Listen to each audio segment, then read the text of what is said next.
Welcome to the hottest real estate topics on the planet, keeping you up to date with all the creative ways to buy and sell real estate without bank qualifying, so anyone can build real income starting today. Here is another great show with Dealmaker Bill and Pete the Rookie.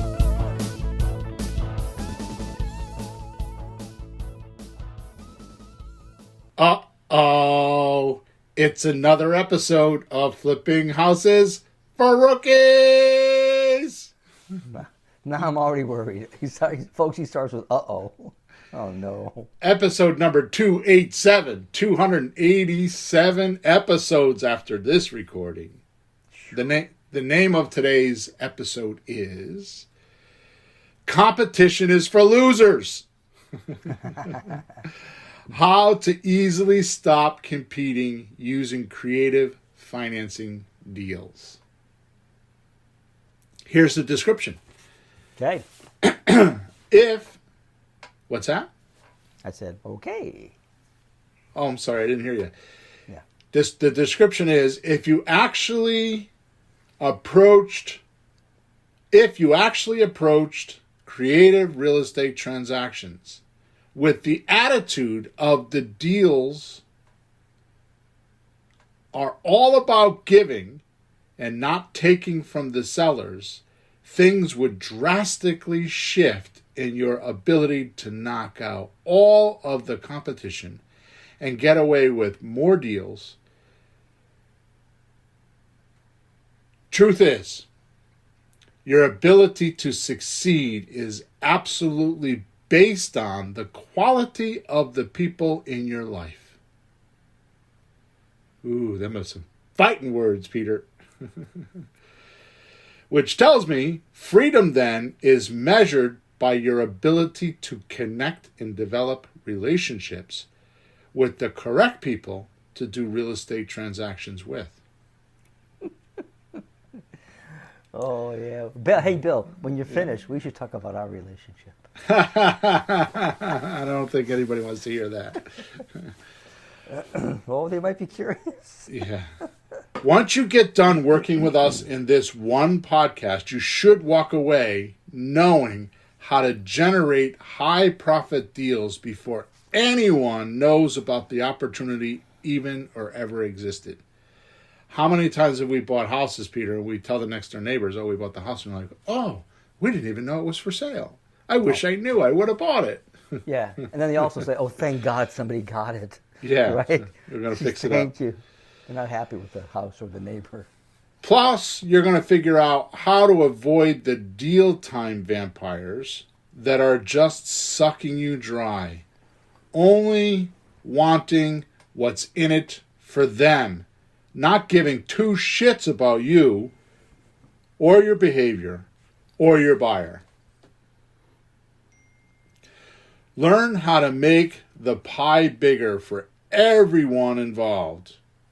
And while making bigger profits and more deals and having the reputation, get my notes here, have my reputation of being super generous and completely committed to being a buyer that gets results. I'm sorry that I kind of stumbled on that. My text is like blowing up in the background and it kept distracting me. So who's bothering you? I don't know. One of my coaching Thursday clients. morning. It's podcast morning. Leave Bill alone. One of my coaching clients. Anyways, so that's the description. So hopefully I have you excited because I'm really excited. I've been looking for this podcast, forward to this podcast for some time. In any event, if you go in the chat, I got to get my shit together here. If you go into the description of wherever you're looking for this podcast, watching this podcast or listening to this podcast, you put a link in there where you can download some documents.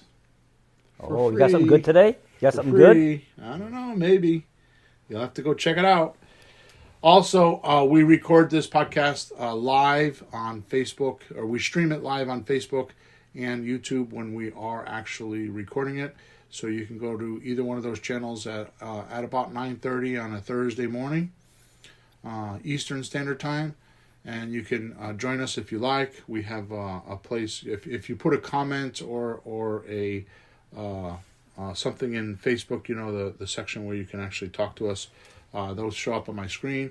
So if you have any questions about what we're talking about, you can be part of the podcast if you so desire. Also, make sure you subscribe to our channel wherever you're listening to us or watching us, and also make sure you leave us a review because we like to see those. Those are our report card, and we like report cards. All right, here we go. Okay, Pete, let's jump right in. I have had this podcast pent up in me for weeks now, and can't wait to let it all out. Uh-oh. Yeah, the last 3 podcasts, so wait till the 4th one. Yeah. Here it is, folks, the 4th one. So I'll start with one of my core beliefs. If you're useful and continue being generous, the world will be very good to you. Mm-hmm. If you're useful and continue being generous, the world will be very useful, be very good to you. So there's a trick to this, Peter. Yeah. There is a very, very difficult trick because this sentence sounds very like la-di-da and very nice, right? And it's like, yeah, I agree with that. If you're useful and continue being generous, the world will be very good to you. Mm-hmm. This, and I'm going to get into this in a few minutes. This is not your perception of being useful at all. Like, for example, we're going through that one of our VAs. They think they're doing all these things for us, right? And it's like, well, why are they doing that? We don't want that. Mm-hmm. They think they're being useful, but indeed, what the ones that are paying them, you and I, it's not that way. Yeah. So when I say if you're useful, it is useful to the person that is receiving the usefulness. What do they think? Like at the church, we have a guy that's an older guy, and he tells us all the time about how he works so hard, all the hours he puts in. Oh, yeah. Right? Yep. Now, here's the thing. This is very, very, very, very, very, very, very, very important to me. May not be to you, and AKA may not be useful to you. Yeah. Okay? Yeah. But here's my opinion. This gentleman that I'm talking about worked for a company for 40-something years. Mm-hmm. His product was his hours. He exchanged his hours for money. See, here's what happens. What's the difference between an entrepreneur and a non-entrepreneur? There's only one difference. Only one difference. And the difference between an entrepreneur and a non-entrepreneur is that an entrepreneur measures everything in results. Yeah. And a non-entrepreneur has other measuring devices. Now, I have one more podcast pent up into me next week, and we're going to talk about that because I figured something out that is, as far as I'm concerned, one of the best things under God's blue heaven. Yeah. Yeah, and it has exactly to do with what I'm talking about. What are your desires? What are your goals? How do you look at them? How do you measure them? How do you perceive them? All of that. And it sounds boring, but I'm going to tell you, it's going to be even better than this podcast. Okay? Well, that's important stuff. If you're useful and continue being generous, the world will be very good to you. But generous to who? Is it your standard of generous, or is it their standard of generous? Useful to you, who? You think you're useful, or do they think you're useful? Yeah. If you surround yourself with people who remind you more of the future than the past, you will soon notice you'll be happier. Oh, wait a minute. That's interesting. Mm-hmm. Like, did you say remind people of the future, or just focus them on the future? If you surround yourself with people who remind you more of the future, should be your future, than the past, you will soon notice that you'll be happier. Yeah. Well, I noticed talking to people, some people just talk about whatever little diddly things that happen right now. Some are stuck in the past, all these things that happened. They might be, oh, when I was young it was great, or when I was young it sucked. But, like, who cares? Now is now. You can't change now. You can only change now by doing something now for the future. So do something for the future. Hey, what do you want to do tomorrow? Why? Because that's coming. Like, let's figure it out. What do you want to do? Let's get something going. So when tomorrow comes, you're happy about it. Let me give you my perception of what you're 100% correct, by the way. But I have a little different idea of this. Mm-hmm. I decide I want real estate to be my income. Yeah. That's my future. Yeah. I hang around with people that will remind me of that future. Mm-hmm. Instead of my family that tells me that's bullshit, you can't do that. That's a scam. Carlton Sheets on TV in the middle of the night, that's a scam. Don't give him $330. Ron LeGrand charges $5,000 for a seminar. Don't give him $5,000. What are you, nuts? Yeah. So what you want to do is you want to hang around. That's the reason why people are in my coaching group. It's because every week I remind them of their future. And I'm there, which I'm going to plug next week, which is episode number 288. I'm going to plug why people don't get what they want. Okay, now I want to be very clear here. This is a series of like four episodes, and the reason why is it is January 2022.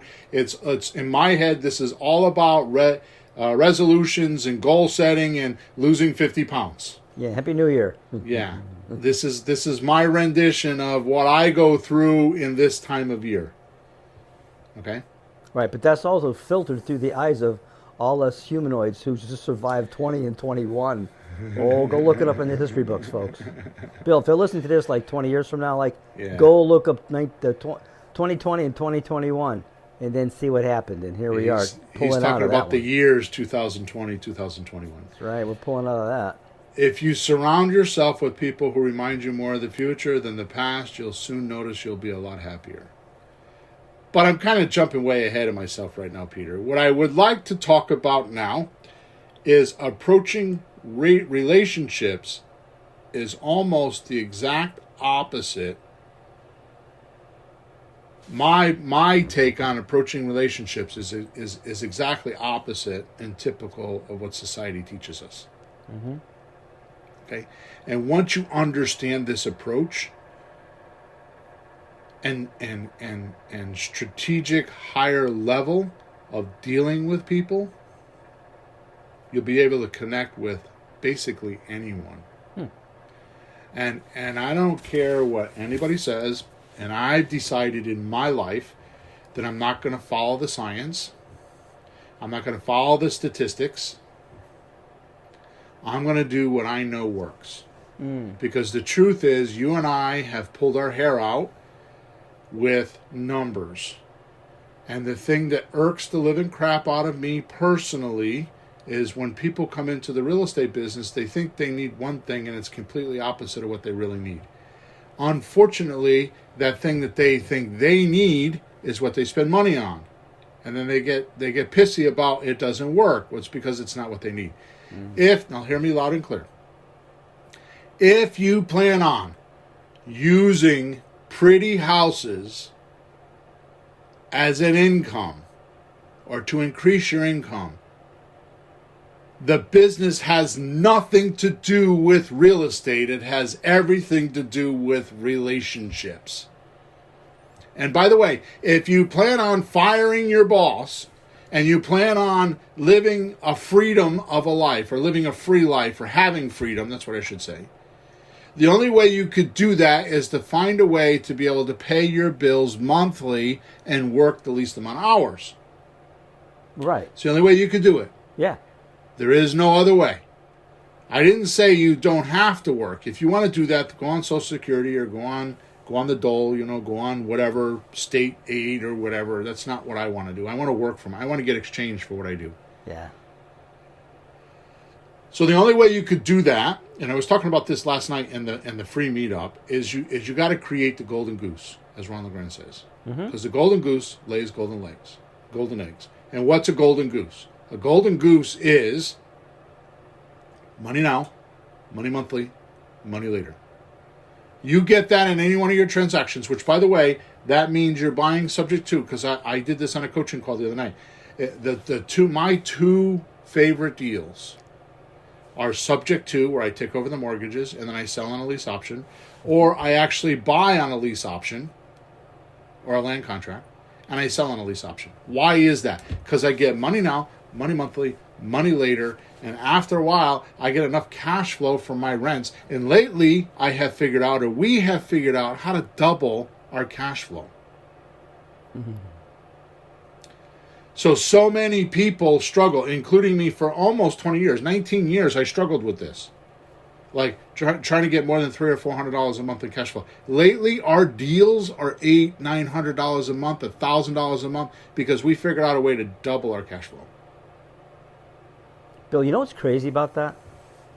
Folks, this is on single-family homes. Yeah. The word on the street, from the gurus is, if you have a multifamily, and you can get $600 a month cash flow, you're doing pretty good. Like a 3-family, 5-family, 6-family, $600, you're doing pretty good on multiple. And you're saying, because I know what you did on your cash flow. Yeah. It's on single. I mean, you had a house a couple of years ago that I helped you work on, $1,000 a month on that one.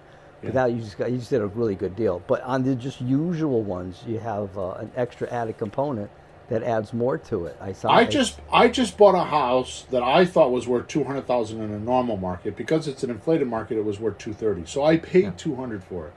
Yeah. I sold it for $230,000. Mm.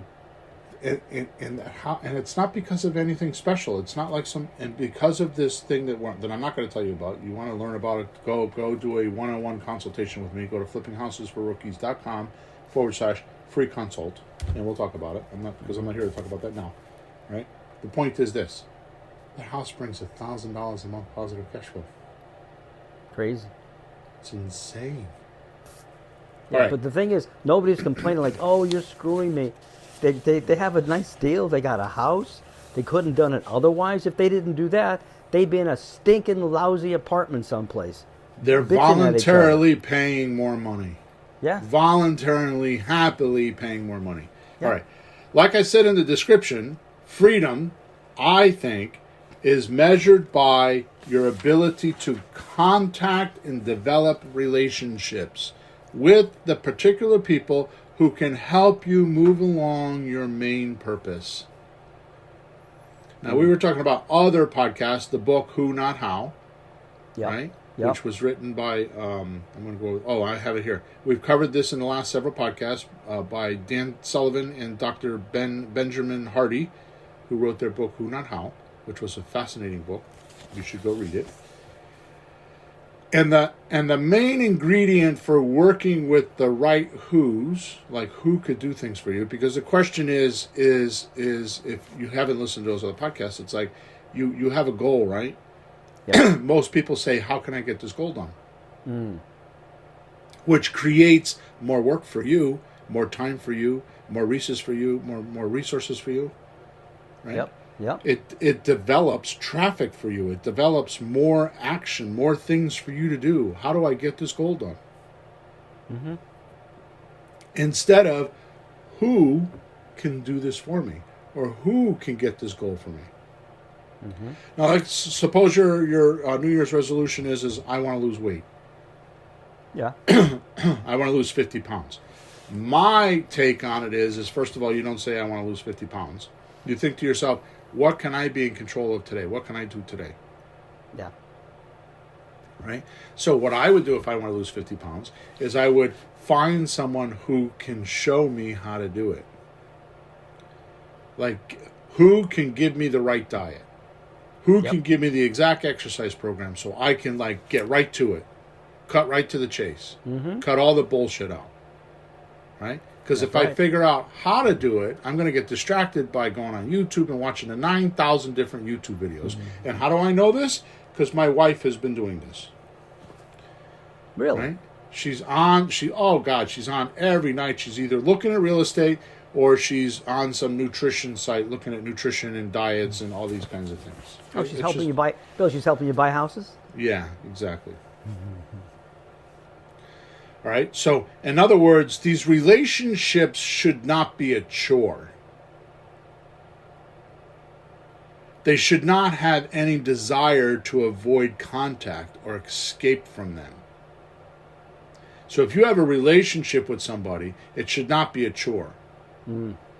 Right? And they should not have, the person you're having a relationship with should not have the desire to avoid you or avoid contact with you or escape from it. And in creative real estate, too often, our sellers feel like this, not having the desire to be with us or avoid contact. Yeah. Right? Which is the infamous ghosting. Right? So when I hear one of my coaching clients say, well, I sent him an offer, we had a really good conversation, and now I can't get him back on the phone again. Yeah. So good conversation, whose estimation? So let's go back to what I said earlier. If you're useful and continue being generous, the world will be very good to you. So when I hear a coaching client say to me, well, I gave him an offer, the conversation went really good, they thought it was useful. Uh-huh. The seller did not feel that way. No, he would have called you back if he did. Right? So what happened is the relationship for the seller was a chore. Mm-hmm. Right? They didn't have a desire to be there any longer. Yep. Right? And in creative, like I said, in creative real estate, too often our sellers feel like that. Right? They want $200,000 for their house, and you're calling them up and saying, "Can I give you $1,500 a month until I pay it off?" Mm-hmm. Is that being useful to them? Now, when they want, how much would you say, 200,000? Yeah. No, when they're looking for that, and you say 1,500, like, nah, that's not the number. So what they're looking for is the difference between what they owe and what they're going to get. They want that profit, and they have a reason for that money. They want to do something with it. So how do you become useful in that conversation? Right? Mm-hmm. Which, by the way, there is a way to do that. There is a way to do all of that. Yep. Right? And I explained that. I just went over this last night in my monthly meetup. Every third Wednesday of the month at 7 p.m. Eastern Standard Time, I do I'm supposed to be 90 minutes, but usually lasts 2-hour meetup with all this deal structuring, and I show you how to do all these deals. If you go to flippinghousesforrookies.com and you go down to the bottom of the page, there's a course there. It says Creative Real Estate 101. It's all in there. You know why you don't know what I'm talking about, Mr. Listener? It's because you're a lazy son of a bitch and you didn't go do what I just told you, so I don't feel bad for you. Get off your ass and do something. Otherwise, don't feel sorry for you. Go do something. It's there. I give it away for free. How's that, Peter? It sounded like it came from the core of your soul, Bill. But, people have done it. I've talked to them. They showed up at our meetings. They come, I bought 2 houses. Like, who are you? We don't even know who they are. They walk in. Remember we had the guy drove up from Virginia? Another guy drove from Pennsylvania? Yep. And the Virginia guy had purchased 2 or 3 properties just listening to the podcasts. Yep. He didn't have any other additional help. Like most people, including me, would need more help than that. I like a little more help than that. But that's how real the stuff is, that people are doing it. Yep. There's probably people doing it that don't even tell us. No, for sure. For sure. It never surprises me to get that support ticket. Yeah. So this means that if you're not doing a good job of building relationships, right, they see us as parasites who only stick around until we've sucked whatever value we can get out of their relationship. Mm-hmm. So no wonder why the world is the way the world is because if you really think about it, the exchange level has gone way down. Especially with the millennials. And yeah, I'm kicking them right in the nuts right now, but the millennials want to do as little as possible for the most as possible. Yeah.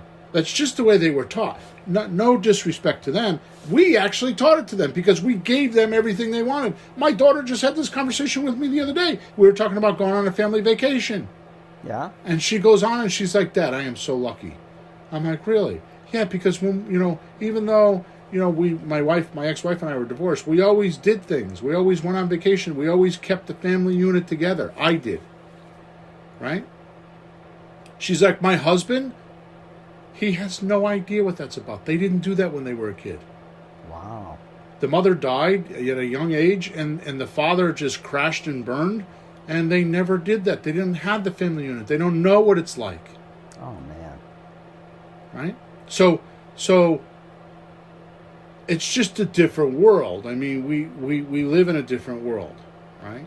So what happens is exchange is down and wants and needs are high. Yeah. Like, where can I get the fastest thing for the least amount of effort and the least amount of time and the least amount of expense? Mm-hmm. And sometimes you can do that. I mean, Walmart exists just for that reason. Yeah, I mean, it's not a bad thing. It's an efficient thing. Right. But if it sacrifices quality and value, that's where I draw the line. I just, I know what you're talking about, because I had a call this morning before the podcast. Because I don't have solar on my house. I'm thinking maybe I should get solar, save some money, see what it works, if it works or not. So I put a little thing on Facebook, and then, of course, the phone calls come in from all the companies pitching at me. So I made a couple appointments, see what they say, see what I can learn, find out the right question. But they're pitching, and one lady said, hey, I got 2 appointments, I'm done. And she went for 5 minutes, and I was trying to be polite, but like, hey, breakfast time.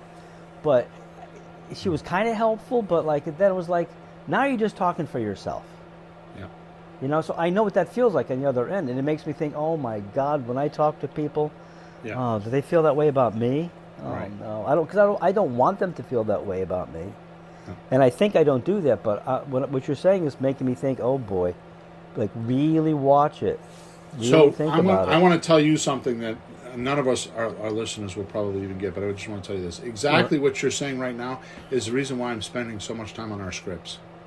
Yeah. It's not the actual scripts, it's the intuitiveness of it. It's the blueprint. So when they answer the question, what do you do next? Yep. Right? And that's what keeps you tracking with their communication and their values, because you understand them and ask the exact right question next. And they know that you understand them because you asked the right exact question. Yeah. Right? Like, Peter, are you on a diet? Yeah. Oh, okay, cool. How much weight you plan on losing? Oh, gee, I'd like to lose 20. 20 pounds? Yeah. Oh, I thought you needed to lose 50. Why must you say that? See what I mean? See what just happened? Yeah, I went. If you use the wrong question or statement, it throws the whole thing off. I went sour on that one. Like, Right? What do you mean 50? Yeah, exactly. Right. All right. So, so we have to build value in a relationship, which brings me to a core natural law. Mm-hmm. Do not become a person or try to become a person of success. Don't try to become a person of success. Wow. Instead, be a person of value. Don't try to be a person of success. Just try to provide a lot of value. When you say that, success makes me think of me. Value makes me think of the other guy. Exactly right. Nice, Peter. Well, just in case somebody's thinking, like, what does that mean? I mean, sometimes I go, wait a minute, let me think about that for a second, Bill. Where's that going? But that's how that struck me. Yeah. So I had, for a very long time, since a young age, I don't know where I got this from, but I don't always succeed with it, and I don't always think about it either. But I think to myself, every conversation that I have, I'd like to think that the person that walked away from me says, I got something out of that guy. Yeah. Right? This is much better than asking, what's in it for me? Which is a very common question with most novice rookie real estate entrepreneurs. Mm-hmm. They ask, what's in it for me? They're all about the deal structuring and like the numbers, and they're trying to convince the person this is such a great deal for them. Look how much money you're going to make. Mm-hmm. When the truth of the matter is if you find the right motivated seller, money is low down on the totem pole. There's other things that are valuable to them than the money. Yep. And when you do a lot of deals, you don't know that. No, the problem is we're doing it for the money. Mm-hmm. I mean, everybody starts like, oh, gee, I'll do real estate because I need the money. or want money. It's not like, she'll think I do real estate to go help people, honestly. But then you learn, no, you have to consider the other person. Right. My father was a barber, and he had to make sure he cut people's hair the way they liked it. I'm still trying to find somebody who will cut my hair the way I like it. It's not always that easy. But when you're working with somebody, you have to consider that. And it takes a while to shift from me to them. Yeah. Success to value. Most people avoid the what's in it for me type of folks. Just look at the stereotype used car salesman and you'll get the picture. Mm-hmm. He's not selling you the car because he found out what you want to do with the car. Or that it's best for you, or it's your favorite color, or that you like the heated seats. He's not, I mean, nowadays it's a little different, but in the old days it wasn't. How'd they pick then, Bill? They just stuffed you into a car. I can tell you right now, there's certain dealerships, like right down the street from me, that they do that good credit, bad credit, no credit. And I know because I had a dealership and I did this.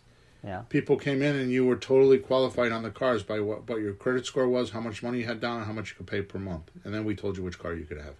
Mm-hmm. It had nothing to do with what they wanted. Mm. Right? Okay.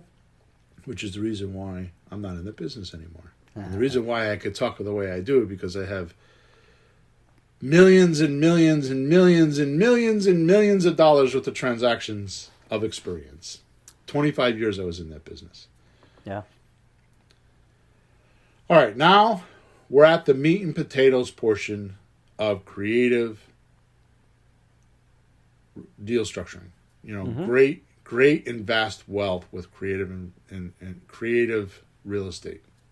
Mm-hmm. So if you think you want to create massive wealth, and here's the thing, the title and this topic is not sexy. And people don't want to hear this part of it. They don't find this sexy at all. It's like, oh yeah, I know that. They intuitively think they know that. Mm. And then I'll make a statement and I'll be like, yeah, I've known that. But yet they never articulated it the way I did, and they don't make it a punchline like I did. So Or do they use it? Or they use it, right. I mean, to me, I don't care what anybody says. Can I use it? How do I use it? How do I remember to do it? How do I get good at it? Right. Even when I think I'm supposed to know, like, am I doing it the best I can? Am I really listening? So here we go. You ready, Peter? I'm ready. Here's what you need to do from this podcast forward. This is the way you will make a total, absolute fortune. Here is how you will create your golden gooses. Mm-hmm. You will never, ever be able to do it without this. Don't reach out to someone unless you have something meaningful to offer.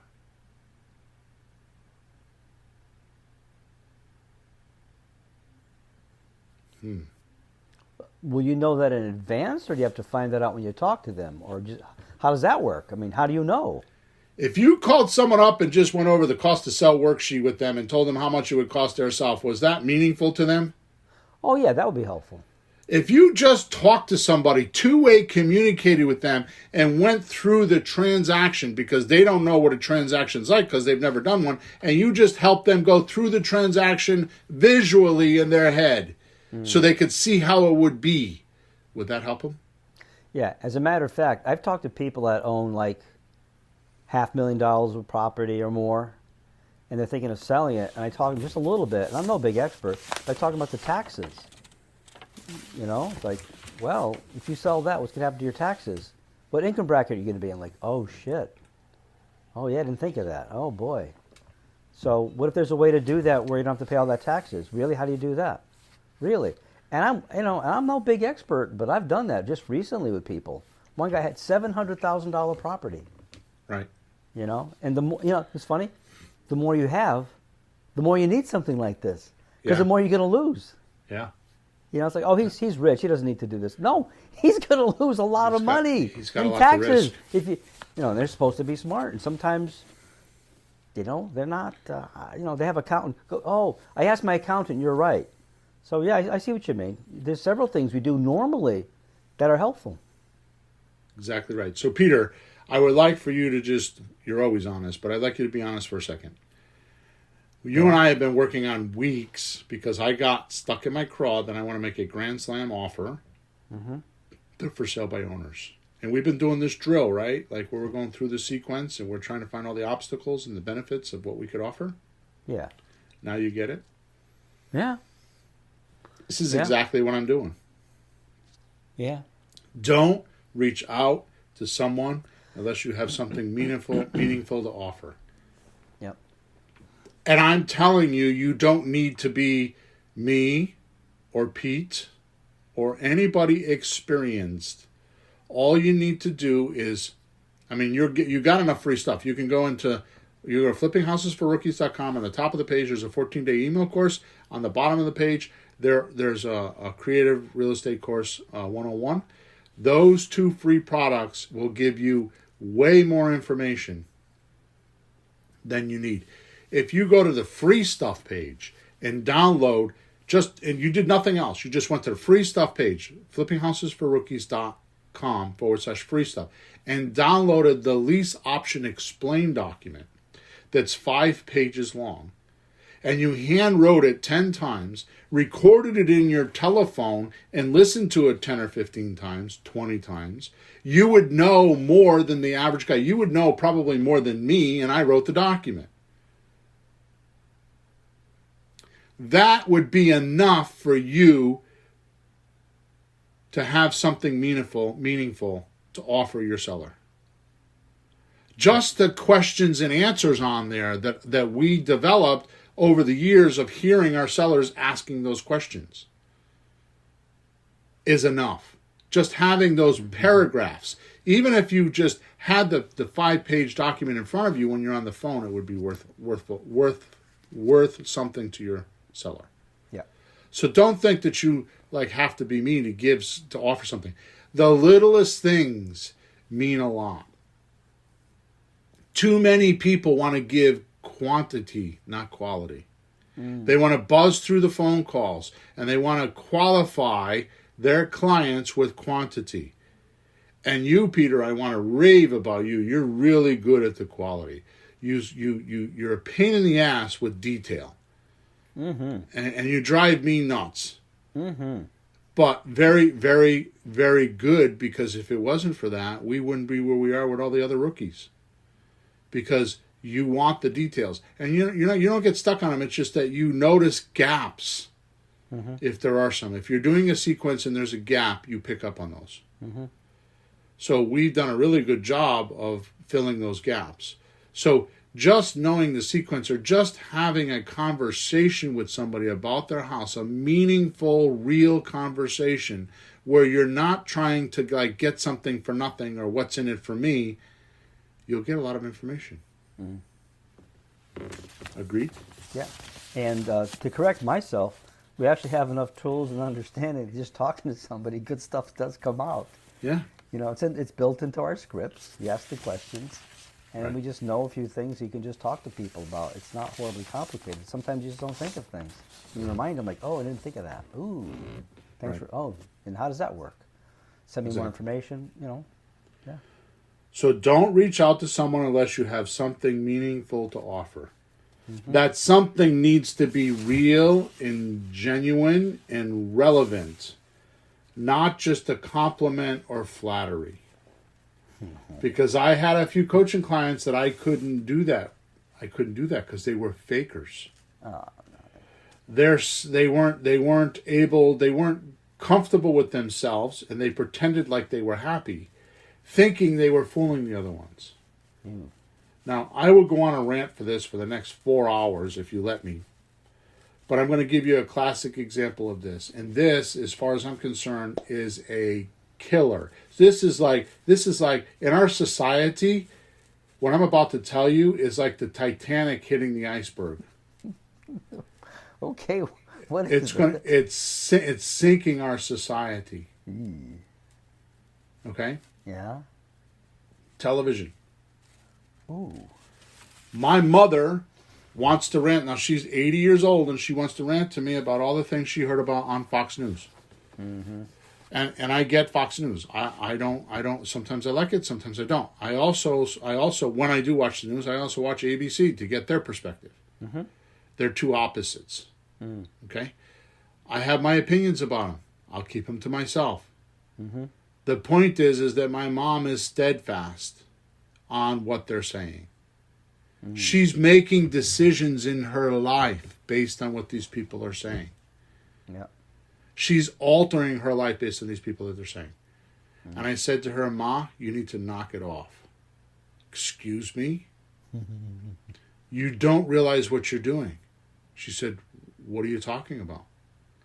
I'm like, you watch that television. Do you realize what television is made up of? She goes, I'm confused. Ma, those people on TV are actors and actresses. They're fake. They're there to get your attention so they can sell you ads. That's it. So the newscaster is an actor or an actress. They're reading a script. Somebody else wrote it for them. It's not their own origination. It's not their own feelings. It is not genuine. It is all fake. It's made up so you can stay on there watching them so they can show you some ads in 10 minutes. Because the ads are what pay for the television. The ads are what pay for Fox, and that's what pay for the news. That's what pays for all of the TV shows you watch are the ads.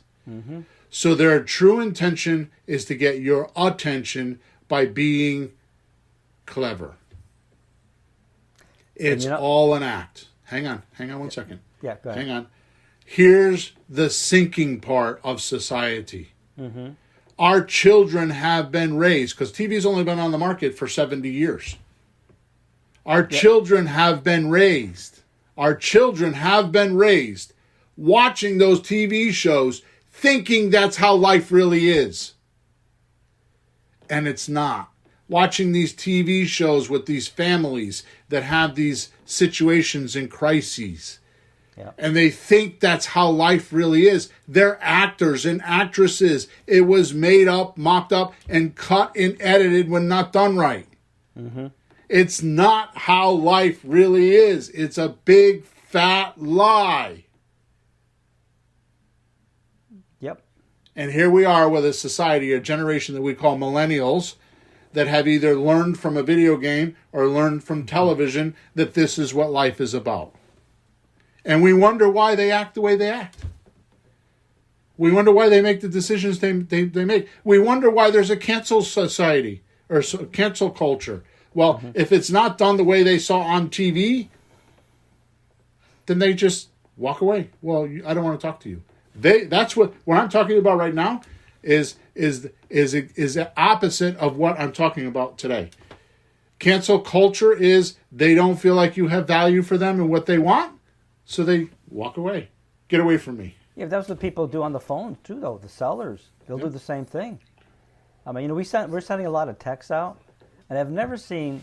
There's some very, very nice people. They compliment us. No, thank you. But there's a lot of just rude people. Right. Just rude. Like, I almost feel like saying, did your mother not teach you manners? But it won't go anywhere, so I don't bother. I just click away. But just rude and arrogant. Like, do you go to church or anything? Do you do anything to be a decent human being? You split. Yeah, it's really. Right. Yeah. I want to say something. I want to say one thing on the news thing. Somebody can say, well, but Bill, because I do this, but Bill, they have congressmen and senators and political leaders and people involved in things. And actors. Actors. Hang on. In a way, they're actors, but they're actually the people who are doing the job. But still, no matter if they really are the politician, the senator, or whatever, and they're doing it, they still pick the guys who say those things. So you're not getting a blanket view of the actual reality. You're getting the guy he chose. Or the guy that's on the senator that's on TV is going to talk about what people want to hear so that he gets more votes and he gets voted back in. Yeah. It's not really what's going on. You know what, Peter? We could talk about this for hours. If the United States citizens actually knew what was going on in the Senate, then why do they vote at 2 o'clock in the morning when we're all sleeping? Yeah. Why do they do that? Yeah. If they're doing things that we actually agree with and feel like are valuable, why are they hiding at 2 o'clock in the morning with voting sessions? Why do they do that? And meetings behind closed doors. Yeah. You know, I have a copy of the Constitution and the amendments. I got this little paperback. I got to show you. I picked it up somewhere. I've been reading it like, oh boy. Yeah. This is a good little piece of documentation here. Wow. Mark Levin is really good with that. Sunday nights on Fox. Mark Levin. He's really good with that. But I have my own in my own hand so I can see it. You know, don't tell me what is in it. I'm reading it myself. The original from Thomas Jefferson. Holy moly. All right, so when I ask the question, what's in it for them, I don't have to work on the relationship with my seller. Instead, it gives me a relationship that naturally just flows smooth and works. Mm-hmm. Now, we are at the meat and potatoes, like I said, of creating vast wealth. You know, one of the things that is laughable to me, and I've mentioned it 10,000 times on this podcast, so many people come after me and they ask me about my questions and how do I ask people and deal structuring and all that stuff. When the truth is you can go to my website, flippinghousesforrookies.com. You go to the bottom of the page, like I said, there's a creative offer 101 course there that would take you an afternoon to watch. The videos are 15, 20 minutes a piece, and there's a half a dozen videos. If you understood those videos, you could say to somebody this, Peter, what would have to happen for me to buy your house today? And then take one of those structures, one of those 7 structures, and say, I can do this. And you would buy a house. You don't need to have all this fancy stuff. Yeah. It would work. The question is, are you building a relationship with these people? Mm-hmm. Right? All right. Yep. So, let me catch up to myself. So you have to have true and real value. It has to be sincere. You have to really want to help somebody. It can't be fake. And if you want the relationship to continue, you must continue creating value. And the only way you can continue creating value is ask them, are you tracking with me? You okay with this? Did you understand that? What do you think? Does that make sense to you? Yeah. Peter, if I were to give you $1,500 a month instead of $1,200 a month, and I pay you $200,000 instead of $180,000, but it takes me 5 years to do that, what do you think about that? Yep. Right? Yep. Jim Camp said in his book, No, you need to help your seller create a vision of how to deal with someone or how the deal will go. Right? When creating this vision, it should be packed with value, with what's in it for them. When you do this, you will soon start to notice you will work less and make more money. And you'll earn way bigger profits while you're actually loafing with time off and freedom. Mm-hmm. Right? If you just had a real conversation with someone, and you know this because you do this all the time, you know, what's his name? Kaz. What would have to happen for us to buy your house today? Mm-hmm. Right? And he just told us. Yeah, we were talking to him yesterday, and I've been going over a few things, and I found something he agreed to. And you and I talked a little bit like, what if he did this and that? And I said, wait a minute. He actually said he would do this. Okay, let's do that then. Right. Whatever he said, I would do that. Okay, we'll do that. Right. You know, it's like you want the hamburger, you want the hot dog, you want the coleslaw. No, I said I want the grilled cheese. You want the French fries? No, I want the grilled cheese. Yeah, How about the lobster roll? I want the grilled cheese, please. Right. Exactly. I was at a restaurant with a poor wife who's a very fussy eater. I'll have a hamburger, but can you not put that gargan's... They had hamburgers with all this crap on them for her, you know. Can I have it just plain? Oh, no, we don't do that here. I just want the hamburger. Don't put the extra stuff on. Save it. No, we don't do that here. The chef won't do it. Excuse me? Yeah, well, we don't eat here. Yeah. Well, we were 50 miles away, so we ate and then we left. I think she's at the shore. She got herself a hot dog because they wouldn't do it. Anyways, not going back there again. I mean, how hard is that? And I call that, you arrogant idiot. Yep. All right, so Peter, you know this, but maybe my podcast listeners don't. I've been a multimillionaire a couple of times, and I've lost it a couple times. Mm-hmm. Okay? So I learned this a long time ago. And it may not be relevant to you, the listener, right now, but you should definitely hear me loud and clear, because if you take this viewpoint when you're talking to sellers and talking to people and dealing with people, it should shift you a lot. I learned a long time ago, be nice to people on your way up to success. Because you'll meet them on the way down when you crash. Mm-hmm. And if you weren't nice to them on your way up to success, it's their turn to get even.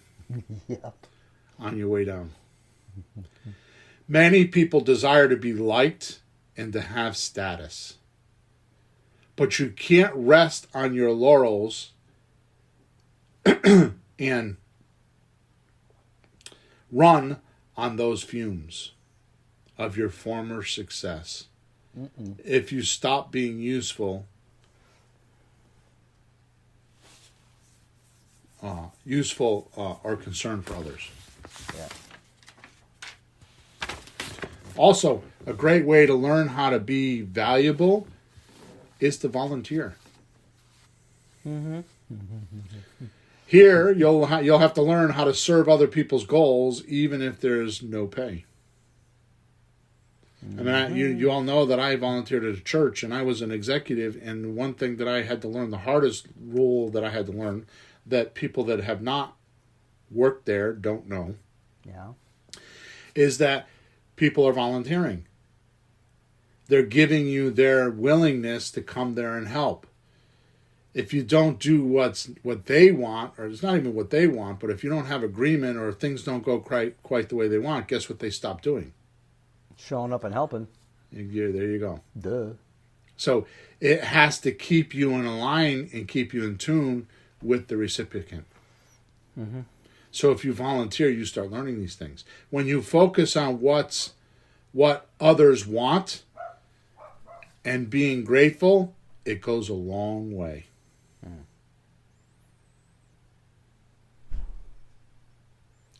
So I just want to say, if you think that you've gotten a lot out of this podcast, I want to tip my hat to you. But I'm gonna pick up the pace a little bit here, and I'm gonna end off this podcast with a boom. Because I haven't really talked about what I want to talk about yet. You're funny. Why? That's how I feel. I believe you, but I thought, oh, he's ending the podcast. We're at the end, and then, but wait, here's what I really think. Okay, tell us, Bill, what do you really feel? If you are genuinely and consistently grateful, people will want to help you more. They'll want to work with you and be around you. People have an innate need to be appreciated. Mm-hmm. You will change by doing this. Being grateful. Having gratitude. You will notice you are kinder, humbler, and a happy person if you're just grateful. Because gratitude attracts and creates abundance.